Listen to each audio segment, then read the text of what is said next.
Pasaulē katru minūti notiek avārijas, ugunsgrēki un citi traģēdiski notikumi, kuros gūst traumas un iet bojā cilvēki.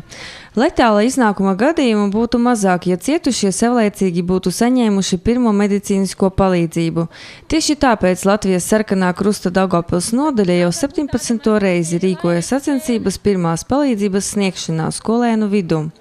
Gatavojoties šīm sacensībām, audzēkņi mācās, kā rīkoties gadījumā, kad cilvēks ir guvis traumu nodarbojoties ar sportu vai cietis ugunsgrēka laikā.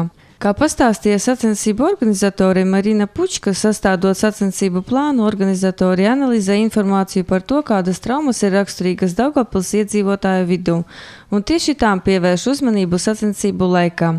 Šoreiz bērniem nācās apstrādāt ķīmiskus apdegumus, sniegt pirmo medicīnisko palīdzību traumas guvušiem futbolistiem, kā arī jaunam cilvēkam, kurš zaudējis roku.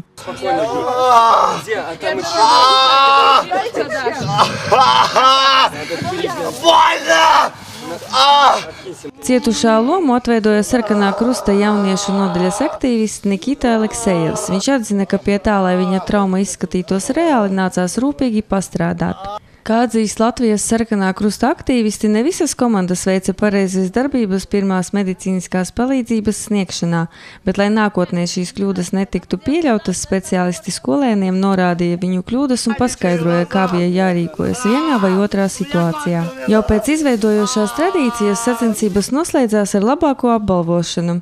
Tā jau 3. reizi uzvaru ieguva 12. vidusskolas komanda, 2. vietu 10. vidusskola, bet 3. Pilsudska Daugavpils Spūļu ģimnāzija. Jau tuvākajā laikā sacensību uzvarētāji pirmās medicīniskās palīdzības sniegšanā dosies uz Rīgu, kur valstiska mēroga sacensībās pārstāvēs mūsu pilsētu.